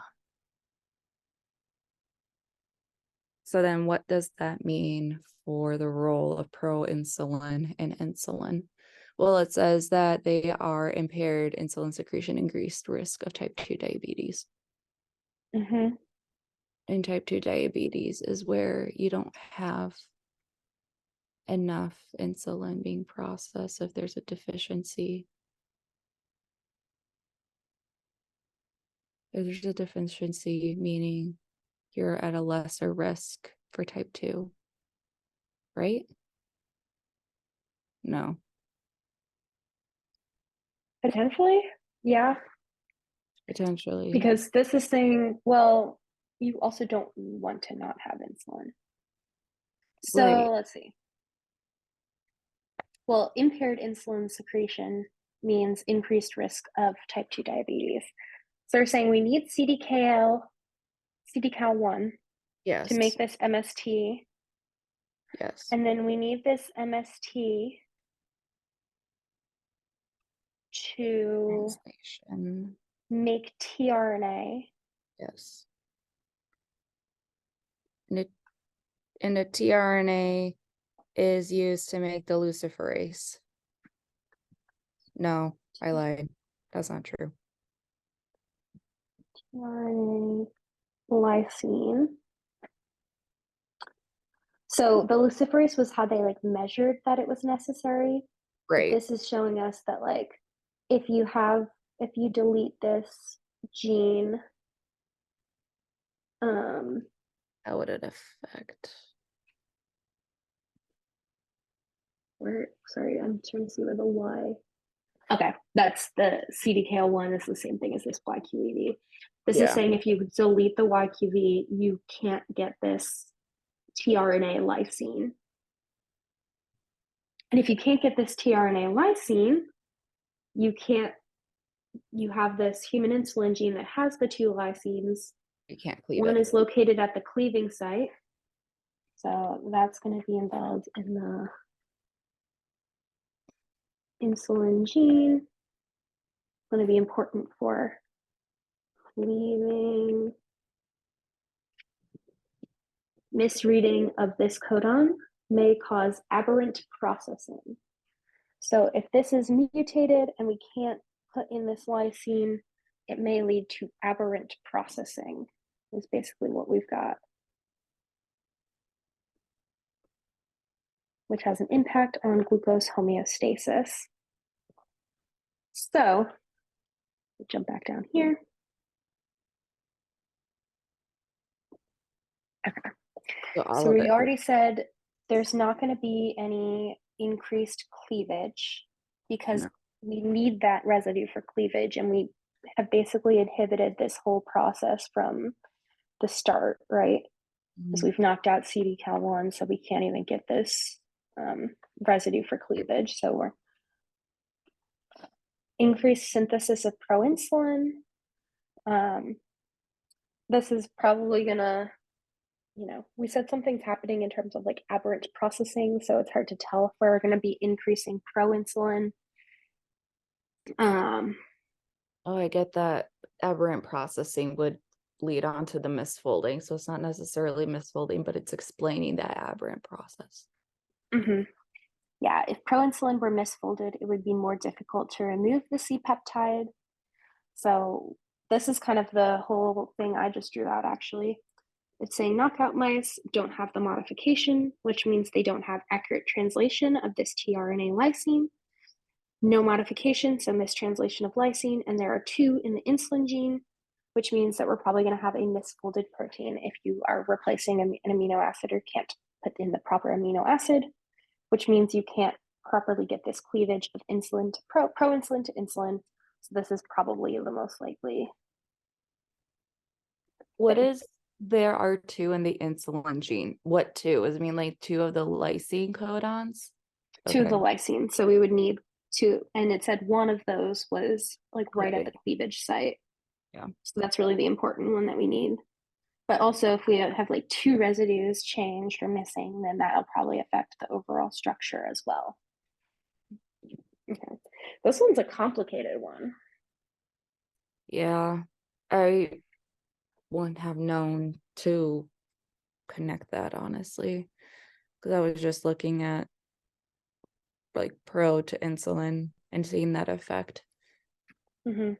So I think this one's honestly like a pathway kind of one. It just like thinking about this whole thing, it got a little bit complicated. And then understanding that aberrant processing could mean misfolding. Basically, abnormality. Yeah. Oop.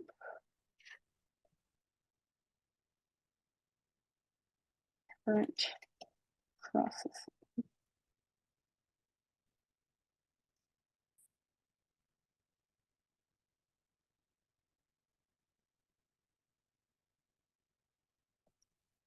Okay. Okay. Maybe I should have left that up, but For based on the what? passage, the like drawings, Oh, you're fine. based on the passage, the level of which of the following is most likely lower in non-fasting wild type mice than Oh my non-fasting? God. I thought I had this in the bag. Guess not. Okay. I mean, I was stuck between A and B, so it's fine. So you know it had to do with insulin or glucose, basically. Well, you know it had to do with insulin, right? Yes. So it's basically like, is insulin working and we Yes. have increased uptake, or is insulin not working and do we have decreased uptake? Right. So lower. So lower blood glucose means more insulin and it's working. Decreased glucose uptake means less insulin. Right. Wait, Okay. but like, wait, more insulin. Does it? Oh my God. Okay, I'm gonna feel really dumb. But like, insulin is more based on the presence of blood sugar concentration, right? Yes.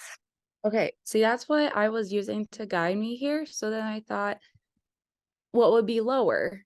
So if we in non-fasting, if we're non-fasting, then that happens, I'm assuming, right, well, not necessarily right after a meal, but like it would Yeah. have So to we be like, high. yeah. So if insulin's high, that means we need to take out all the glucose or most to an efficient level of blood glucose. That's going to be taken through gluconeogenesis, protein, and storage.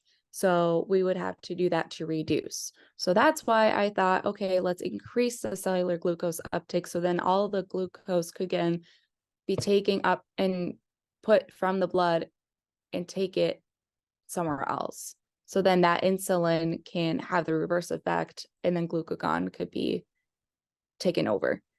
But then I don't know if there was something missing in order being like, okay, well, why would cellular glucose be like cellular glucose should end up higher, but at the moment it's lower than blood glucose levels. So then if So, insulin was working, that would switch. okay. So I really you like have glucose, so I don't know.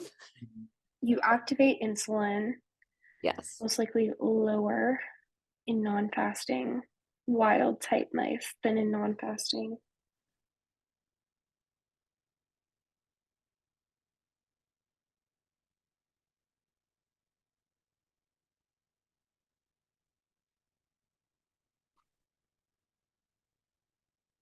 Okay. I think you're on the right track. I think you maybe just like flipped things around. Are you kidding me? So you have glucose, Yes. you activate insulin. Yes. That's going to reduce Blood blood sugar. glucose levels. Yes.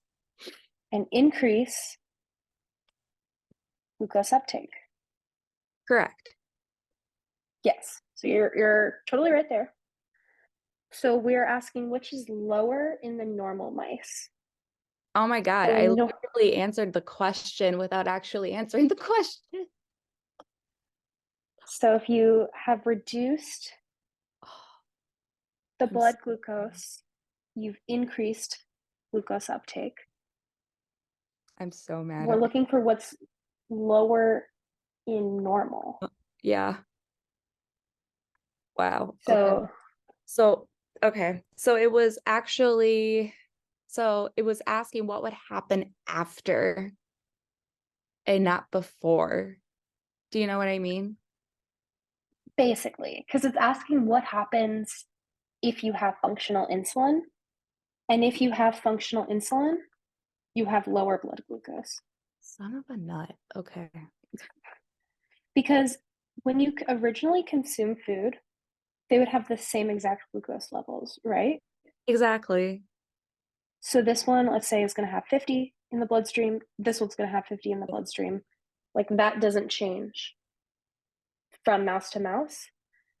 But the normal mice, the wild type mouse, is going to release insulin, uptake that, and jump down to 10, whereas the diseased mouse or the knockout mouse is still going to have 50. So it's going to have a lower blood glucose I'm so in mad. a wild type mouse. So you understood this. It was more just like reading / understanding what they were asking. Call this like a silly mistake.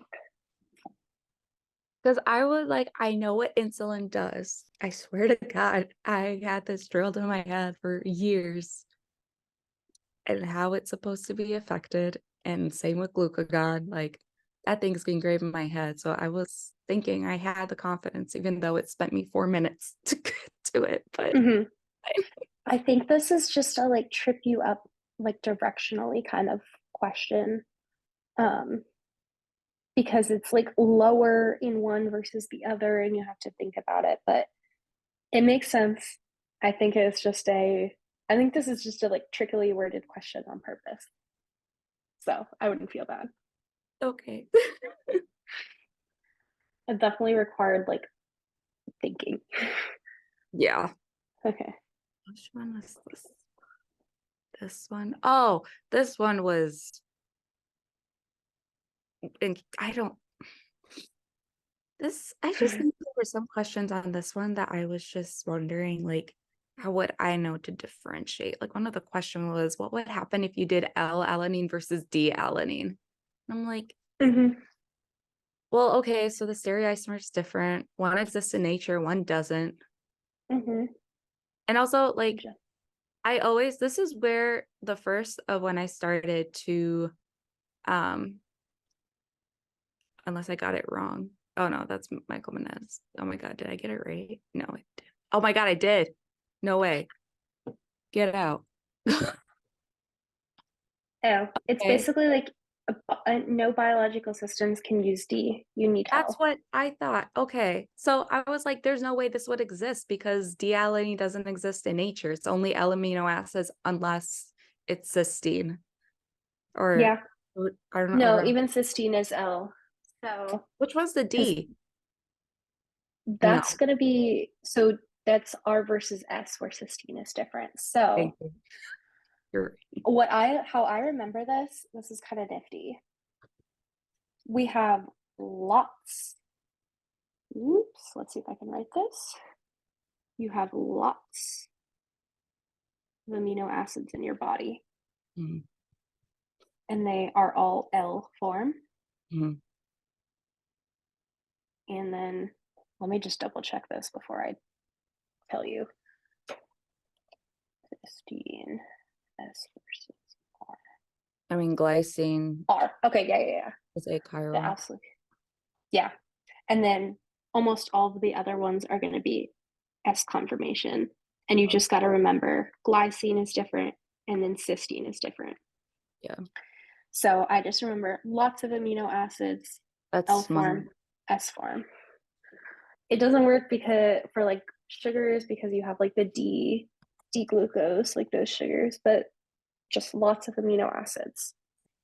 I really like Uh, that, actually. yeah, it's like all these, because I used to always just get so tripped up and confused on it. And it's just like if you just have one little thing that like kind of helps you remember it, I feel like that's helpful. Cell configuration and S stereoisomer. It's the same thing with like E and Z, but then it's like, how would you differentiate between E and Z? And it's like literally how you draw it. The Z is Zameside. At least that's how I remember it. Yeah, But then my friend who I knows, remember the Zane. yeah. And then my friend who knows German is like, this is what it means in German. I'm like, I'm not going to remember that. Yeah, just come up with a better acronym for yourself. But this was Okay. the start of like where I started needing to understand high affinity versus low affinity and use of K. So that's where I Hmm. know is such a huge thing with MCAT and enzymes. But Hmm. I don't know. I just never really had that concepts drilled as in low KM equals high affinity in biochemistry, which kind of boggles my mind. So, Hmm. yeah. Yeah, it is a weird idea, um, for sure. So we're looking at the affinity transport of L-alanine. Okay, so this is literally just asking you high versus low affinity. So I'm Yes. guessing you were probably between these because we didn't Yes. really care about the J-max. Correct. Okay, so let's see, does it show you? I mean, we have that. Yeah.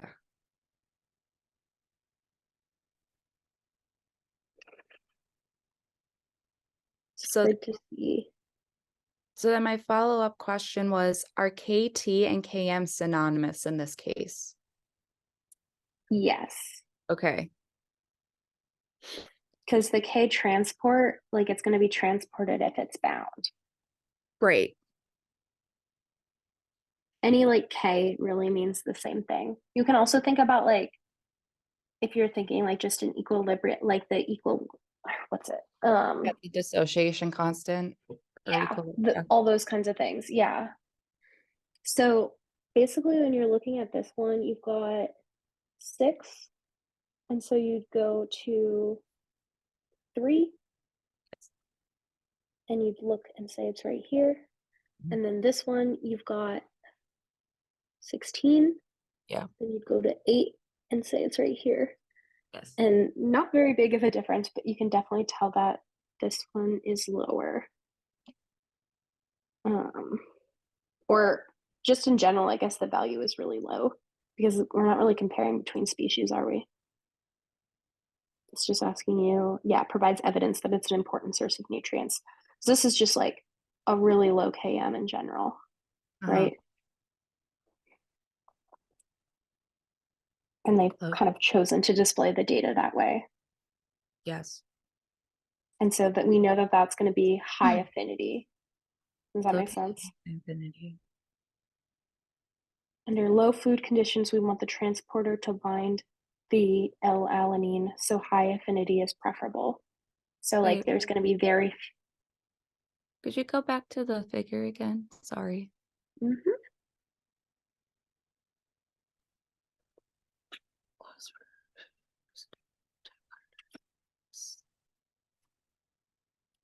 So yeah, the I don't know how you say it. Okay, cold environment is lower than warm environment. And warm environment has a larger source of DOM. No, you want low source. It was asking about low source, right? And low source comes from cold environment. Or is that not a correlation? I feel like I need the whole process. um, lipid content. I think it's just asking, let's see.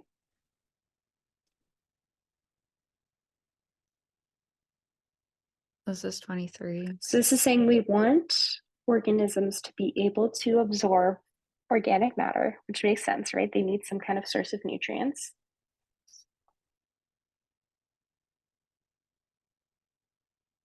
So they're looking at basically the ability to absorb nutrients in two different species. Okay. Okay, because the question was saying important source of nutrients under low food conditions. And here in the first paragraph, it was saying DOM, such as amino acids across the body wall, is believed to play an important role in their survival in low food, nutrient poor. Low rates of utilization of cellular energy reserves. Two different starfish, Lynchia, Odonaster. Okay, what made me think that Odonaster had a lower food?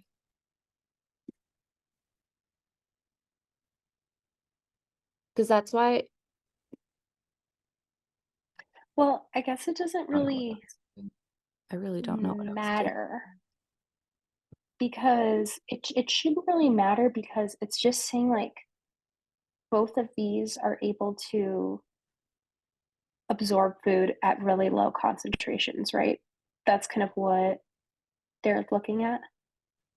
But So it what are doesn't really matter. I no, go ahead. was gonna say it doesn't really matter if it's warm versus cold because we're just looking at like, is it able to kind of, if you only have like 5 total molecules, you want to be able to at least bind one. So like if this is your concentration, you need food when there's a low food environment, so you need to be able to bind something. Right. Just as you need to be able to bind something when you're in this kind of environment.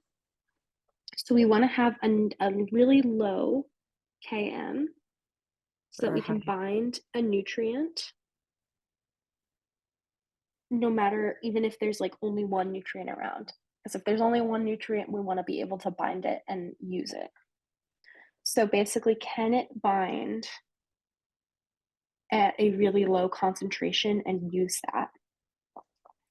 So we call that a low Km. We also call that a high affinity. Mm-hmm. And it makes sense that it would need to be high affinity because if you only have one food molecule, you want to bind and eat that food molecule. Right. Okay. So does that kind of makes sense? Yeah, I think I was pinpointing between the two of the species or the larvae, Lynchia and Odonaster. But so then again, low food, cold environment. So I thought they would have more of the trouble. So that's why I'm like, okay, so it has a lower Km, meaning high affinity. Wait, what? Okay, I don't know then. I really don't know what I was thinking. Or vice versa. Say maybe you were confused about what necessarily, because this is saying low KT but low, but so this would be, sorry. High KT, low affinity. Yes. This means a high KT but low affinity. This means a low KT but high affinity. So maybe that was just like a trip up. Yeah, I don't Does know. it make sense if you just ignore, low key just ignore this part? Do you want low affinity transport or do you want high affinity transport? Hi. Exactly. And so Yeah. it's A. I don't know if we could qualify this as, but didn't know.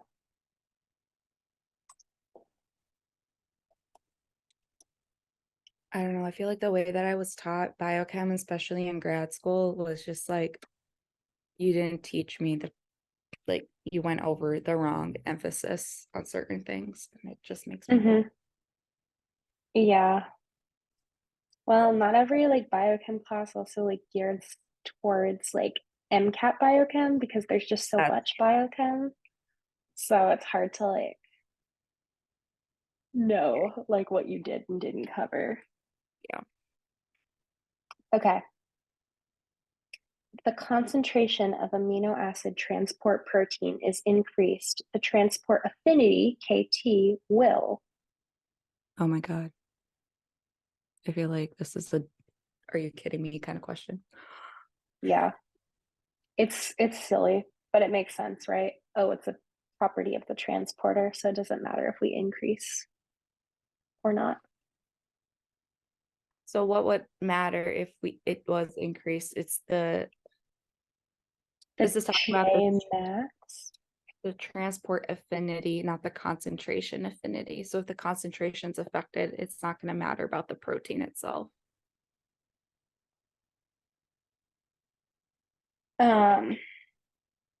Yeah, because this is basically saying like for one subunit, like how much does it like a ligand? And that's not going to change no matter how many subunits you have. Because I think I was comparing it to the relationship of K equals 1 over S. Uh-huh. Yeah, I think that's more of the would be the KM side of things. Right. That's why I chose B. Yeah, so KT, I think I also did the same thing when I was like first going through this question. But it's because it's like this slightly different idea of like transport affinity. So think of that, this is a really terrible analogy, as like a very intrinsic thing. This is saying like I want to eat one strawberry. If there were 12 of me, like each one would still only want to eat one strawberry. So it's like still the same. Okay.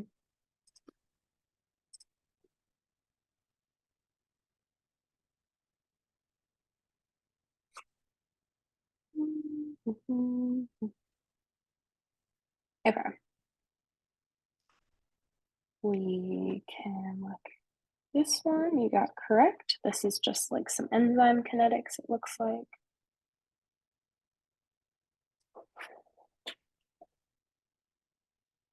Oh yeah, I was saying K equals V max over 2.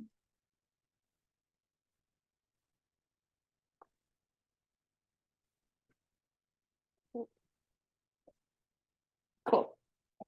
Solid.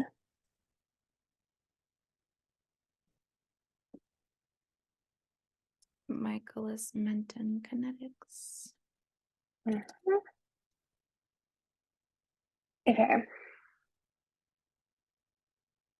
Okay. And then I also looked this up that Km does not change with the concentration of the enzyme. KM doesn't makes sense. So Vmax depends.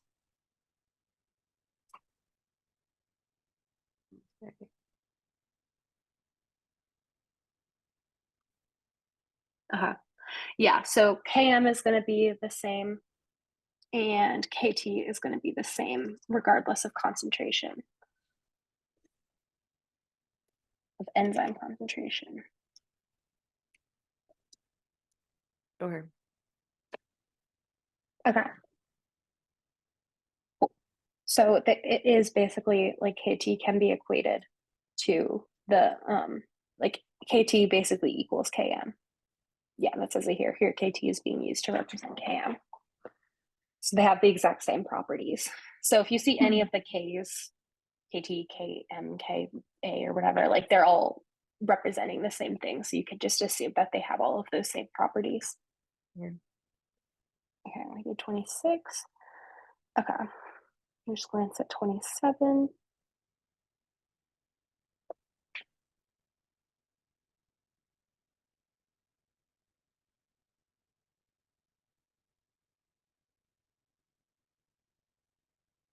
Okay, this makes sense, right? Yep.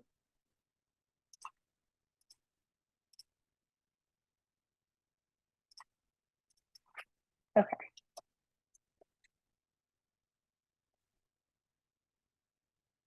Okay, so it is 11:10, but I'm just gonna like,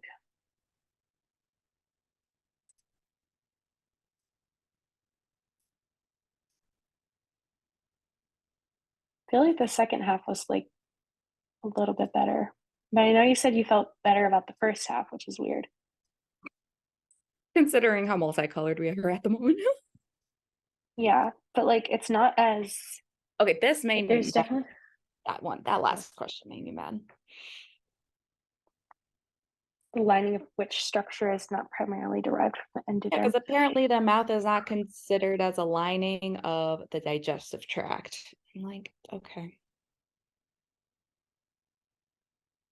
Yeah, I think I learned that from this practice test. I also, because I remember taking these and being like, what the hell? Yeah. But the mouth is apparently from the ectoderm.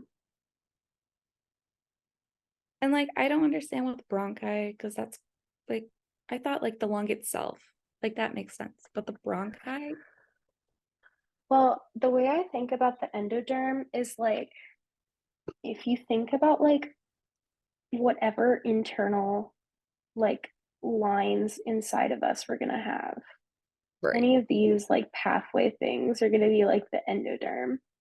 So if we have like the lungs, the bronchi are gonna be like still along that like kind of internal lining pathway thing.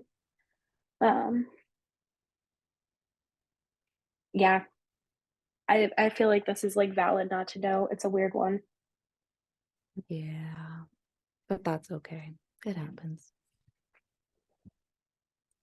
Because also like how does the mouth not connect to like but I wonder if it's thinking about like the mouth instead of the like Yeah. throat. I feel like we probably were both thinking of the throat and it was probably thinking of like your lips and like this part, Yeah. which that actually makes a lot more sense.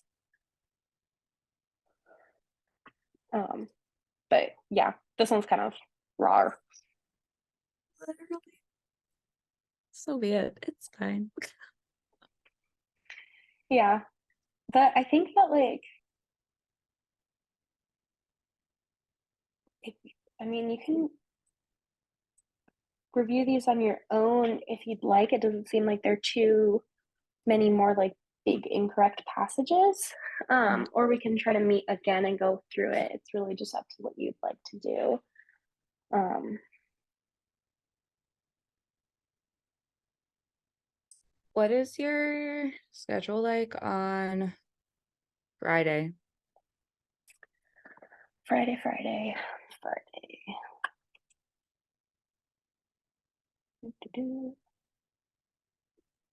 Pull up my calendar. Um, busy.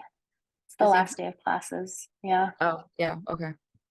I could do Saturday morning though. I'm out of town this weekend. Oh, uh-huh. Do you Yeah. want to then just review this and Yeah. finish going through this on your own? And then I'll look through the spreadsheet and we can think about it. Yeah. And then we If can regroup at the start of or whenever you get back. Because yeah. I get you said you're back gone till the 12th? 8th through I'm just gone Friday through Sunday. Okay. So I Yeah, so we could arrive, definitely meet Monday. yeah. Whichever works for you since I know next week's gonna be hectic. Next week's actually like chill. Oh, This okay. is like I have one exam during that week. So it's like Oh, okay. and no class. So I just get like hours and hours to study for this one exam, which I don't Okay. want to do. Yeah. So Valid. mhm. Okay. So let's regroup then on Monday. In terms Let's of the rest of these like um questions for like the ones that you didn't know or kind of got wrong, have you been able to kind of go through them effectively and understand them on your own? Let's see um this one.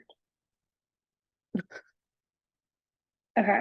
So maybe we can also go through the like ones that you still didn't understand from all the sections on Monday as well. that's fine. Okay. So if you want to just finish this, then we'll go through kind of the whole test, the ones you didn't understand on Monday, and Mhm. just get that all like kind of wrapped up and talk a little bit about like planning the rest of the full lengths. And goals toward each one, or at least toward the next one. At least Yeah. for this one. Yeah. And kind of how we're going to approach it, that kind of thing. Yeah. Sounds Okay, good. cool. I do have an appointment Monday morning, but I can do anything like 11 or later, basically. I have nothing on Monday, so anytime works for me. Okay. Let's shoot for like 1 then, if that works. Yeah. Cool. Give ourselves some time. Yup. And then I'll add that. Okay. Cool. Wonderful. And was this helpful to kind of go through together? Yes, and also made notes along the way too. So those will be helpful to review if I need to go back and look at the videos too. Yeah, I think that like generally, like going forward for the full ranks, we don't necessarily have to do this in as much detail, but it helps me to see kind of what's going on in your head. Yeah. And then we can think about, you know, potentially just doing sessions where it's like, here's all the bio, like molecular bio questions that you missed from this bio section. And let's just sit down and like grind out central dogma and like really think about what's happening here, that kind of thing. Okay.